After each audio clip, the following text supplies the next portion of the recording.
All right, so this is a kind of a 1 month checkup video, guys. 1 second.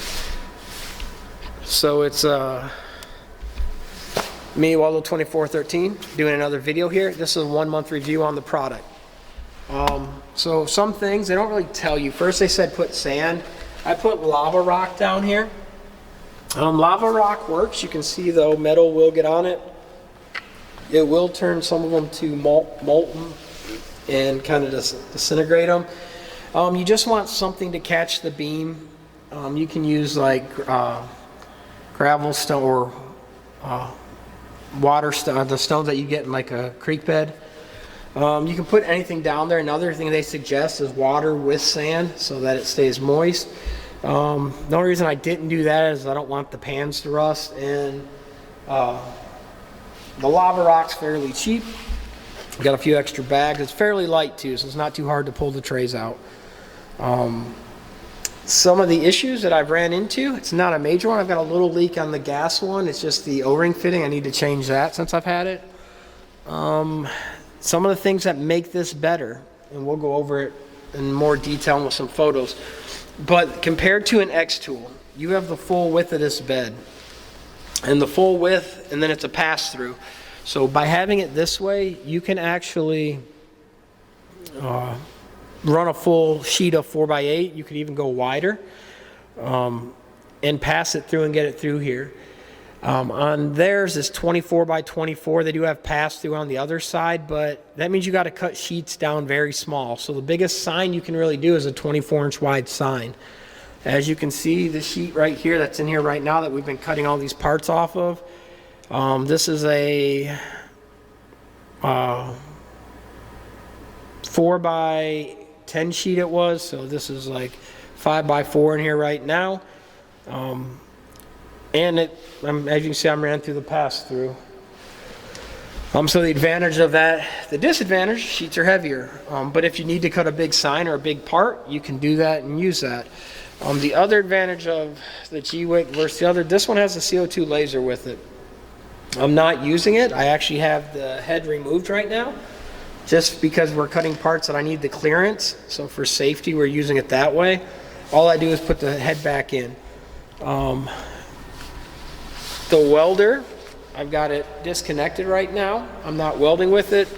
The machine to me tends to be a little bit better quality. Gweike makes a lot of other stuff for other companies. They've been in business for longer than X-Tool, but their main business was laser manufacturing, and so it's not like you're getting a company that's sourcing other parts. Does not have a camera, but they do have edge detection, which is even better. So you can put a part in here at an angle and it will probe across that part and line it up and change it in the software. Their software right now is their own software, but it is working with Lightburn too. They're getting ready to release that. I don't know official dates, so don't quote me on that. But their software actually has more stuff than Lightburn would. It's just getting used to using it and knowing how it works. So that's something you have to learn by kind of trial and error, but it's pretty intuitive, the videos that they have about it.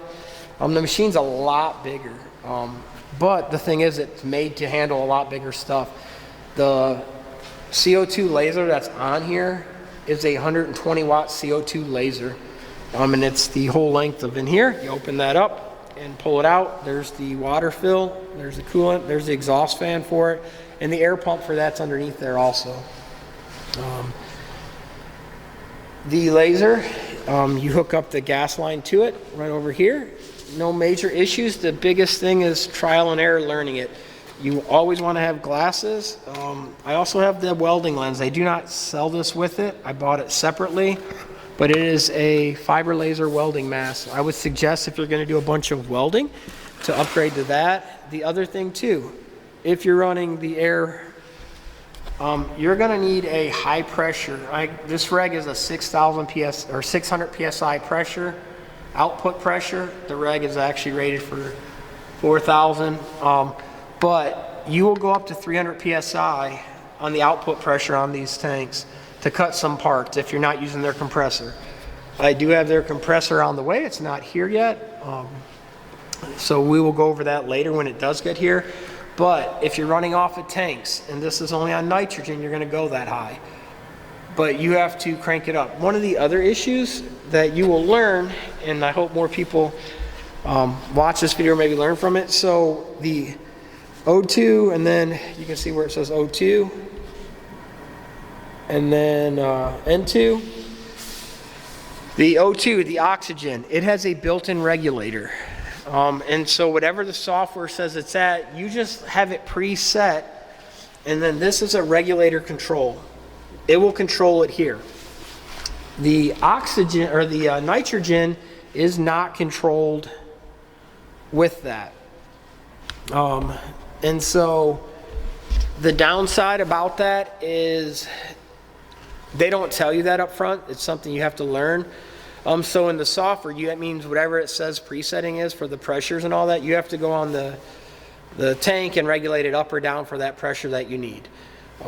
That being said, once you know that, it's not too hard to do that, but it's something that not a lot of people cover, and they don't really go over that. Consumables are fairly reasonable. They both are pretty much on the same price as like an X tool, so you're not really out of anything there. The service is great with them. I've had nothing but good things to say. The only downside I've had, and it's not really on them, is shipping. Things are coming from China. It's taking a while. I also have a laser alignment tool on the way. I am waiting for that. It's not their fault. It just takes a while to get things from China here. So they have been really good with that. They've gave me tracking numbers every time I've asked. It does take longer though. Some people are always asking, how long does it take to get one? I was in the Kickstarter program. I was order number 26.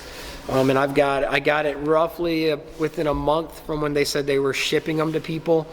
And then it took about 2 weeks to get the truck to actually have a forklift unload it. We had one here, so we ended up doing it ourselves. But that is the other downside, is the moving these things. It's not easy. It's about 2,000 pound box, and it's a very big box. It's awkward. And getting things here. They do have US distributors for some parts, like the consumables, so it's not as bad. As more are being sold, they will be ramping up more to have them more here, so that will eliminate some of them problems. Their videos are just music playing. You got to read the bottom of them. They do have some live ones, and then people like me are making videos to help other people out. I like this machine versus the X, so I went and looked at the X tool when it first came out, and I'll sit down and do a side-by-side to show you the advantages of this versus that. Yes, they have a camera. This doesn't, but in 90% of the commercial ones, they don't have cameras either, because sheets are feeding in and you're not like trying to position a small part in there. You can still position things. We've done that on these plates that I'm cutting, and we'll continue to do that with the other software. It will cut pretty much anything you can think or throw at it, where the X2 of their compressor is fairly small. They have a huge slag issue on a lot of the parts I've seen. If you adjust this right, there's a lot of tweaking on things to get perfect cuts, but I have seen a lot less slag on my parts compared to X-Tool parts.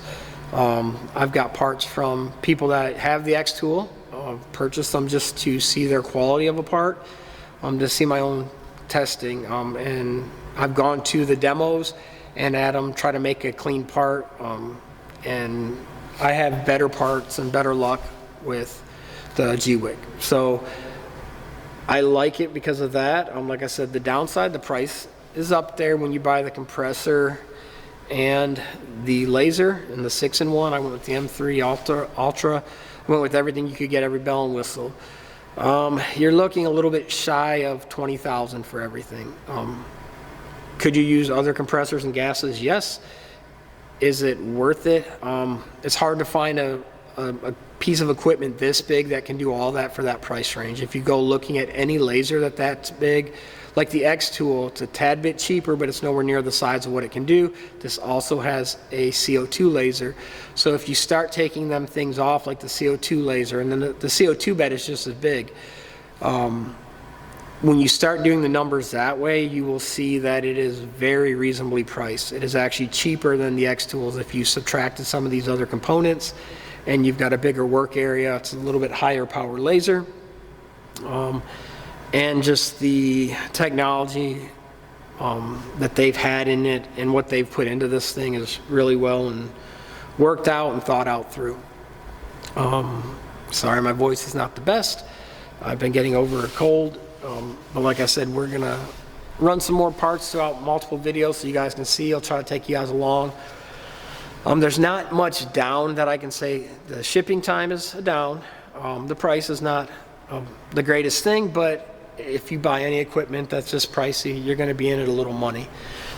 So I have no problems or complaint with spending that money. Like I said, it's a huge work area. The other thing that I'm not keen on, like, so to take this drawer, you got to use the key.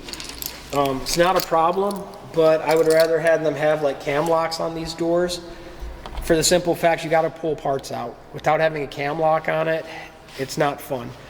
So I would like to have these locks switched out to a cam lock, or to do the pass-through. I have to unlock it. This is just for looks. This handle doesn't do anything, it's just for holds. I understand on the key on some of these, you don't need to be in there that much to have a key. I wish they would have switched the locks on that. To start it up, it's pretty nice. You just put it in, turn the key, you can take the key out. If you're running the CO2, you run the chiller button, and then here's a beam for that, and then the CO2 power. The other ones, the fan is controlled by separately, because you'll use the fan for both. I do have their regulator to keep the voltage constant. It is 220, and they do require like a 30 amp fuse. So it's a little bit bigger than you would on the X-Tool, but it's got a lot more going on. It's a lot bigger machine. These are servos. X-Tool are stepper motors. So if anyone knows the difference, I will tell you, a servo is way better. It's more accurate, faster. It just costs more. So that's why cheaper equipment have stepper motors. Better quality equipment have servos. So you will get a better finish, better quality, better part by running servos. So that kind of wraps it up. There's a lot of safeties. There's a dual door lock safety. They've put a lot into it that a lot of other companies don't. But they've thought of a lot of it here. Some of it you do have to tweak when you get it. Like we had to readjust the bottom travel one. It happens just from in shipping. But that's kind of my quick review on the machine after a month. Consumables, I've gone through a few lenses. The biggest thing is make sure you have it set up right. If you don't, I burnt my first lens trying to even cut the first piece of metal. Before I could get it to cut, I destroyed a lens. They do give you extra consumables, but keep that in mind as you're doing that. Follow the instructions. Call and get help. It'll save you from doing that. When you're running, though, you are going to have consumable problems. That's part of it. Consumables do get destroyed, so keep that in mind. At the end of the day, they're fairly cheap. I think lenses are about $5 a lens. So it is part of it. They are byproducts. The most costly thing is nitrogen right now. A bottle of nitrogen is about $20 to $30 to fill it.